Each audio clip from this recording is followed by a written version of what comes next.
এনে যিটো পৰিস্থিতি হৈছে ৰাইজ চলা কৰাৰ অসুবিধা হৈছে, বস্তু পাতিৰ যি মূল্য হৈছে আৰু তাৰ উপৰঞ্চি এই বিদ্যুৎ বিভাগৰ যিটো মাধ মাৰ মাৰিছে ৰাইজক আৰু পটককে কাৰেণ্টটো কাটি দিয়ে। গতিকে দুখীয়া মানুহ এজন কেনেকেকৈ ৰিচাৰ্জ কৰিব বা কি ব্যৱস্থা ল'ব, এইবিলাক আচলতে কি যে এইবিলাক যিবিলাক মোবাইল ৰিচাৰ্জ কৰে যেনেকুৱা তেনেকুৱাকে চৰকাৰে টকা উঠোৱাৰ এটা ব্যৱস্থা লৈছে। আৰু যিবিলাক মিটাৰ দিছে এইবিলাক বিসংগতিপূৰ্ণ মিটাৰ দিছে।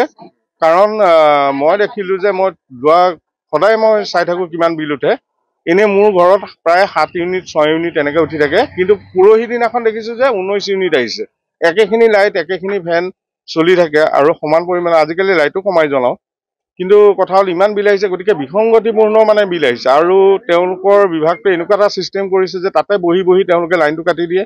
ৰিচাৰ্জ কৰাৰ পিছতো আপোনাৰ ফোন কৰি পেলাই সিহঁতৰ যিটো 1912 নাম্বাৰ কোনো পোৱা নাযায়। গতিকে এইটো এটা ভেঙুচালি কৰা ডিপাৰ্টমেণ্ট হৈছে।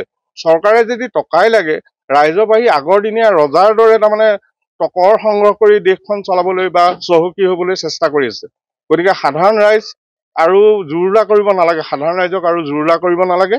তাৰ ব্যৱস্থাখিনি চৰকাৰে চিন্তা কৰিব লাগে, কাৰণ ৰাইজেহে ৰজা। কিন্তু গতিকে এই ব্যৱস্থাখিনি ল'বলৈ আহ্বান জনাইছো, যাতে এই বিসংগতিপূৰ্ণ মিটাৰ ব্যৱস্থাটো আঁতৰাই অতি সোনকালে আগৰ দৰে ব্যৱস্থা কৰিব লাগে। আমাৰ 300 টকা যদি ভৰাও, তেতিয়া আমি 300 টকা ৰিচাৰ্জ কৰিলে আমাৰ 3 দিন বা 4 দিনহে আমি পাওঁ।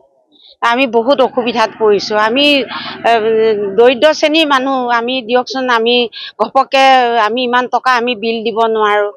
চৰকাৰে এইবিলাক কি কৰিছে, তাকে আমাক চৰকাৰৰ ফালৰ পৰা আমি এইটো স্মাৰ্ট মিটাৰৰ বিলটো আমি ইমান বেছি হোৱাটো আমি বিচৰা নাই। আমি বিৰাট সমস্যাত পৰিছো। এনেকুৱা যেন লাগে কেতিয়াবা আন্ধাৰতে থাকিম নেকি, লাইট চাইট আমি এইবিলাক নলগাও নেকি, এনেকুৱা লাগি যায়। আগত আমাৰ 600-700 বেছি নাহে, হয়, মাহিলী। এতিয়া 1000-1500 বেছিয়ে হৈ যায়গৈ। তাতকে 2-3 হাজাৰ ভৰিব লগা হৈছে। 2 মাহ হৈছে লগোৱা। সকলো আমি নামঘৰলৈ বা কিবা সেয়া সকামত গ'লেও আমাৰ গোপিনীসকলে একেখিনি কথাই সমালোচনা কৰি থাকে। আমি বহুত সমস্যাত পৰিছো লাইটৰ বিলটো। গোটেই আমাৰ একেবাৰে দাৰবাগৰি মৌজাটো একেবাৰে চবেই হাহাকাৰ কৰিছে। ইমানেই বিল বেছি আহিছে চলিবলৈ অসুবিধা। এতিয়া মোৰ ঘৰে 2টা বুঢ়াজন বেমাৰী, কোনো দৰিদ্ৰ সীমাৰেখাৰ তলৰ।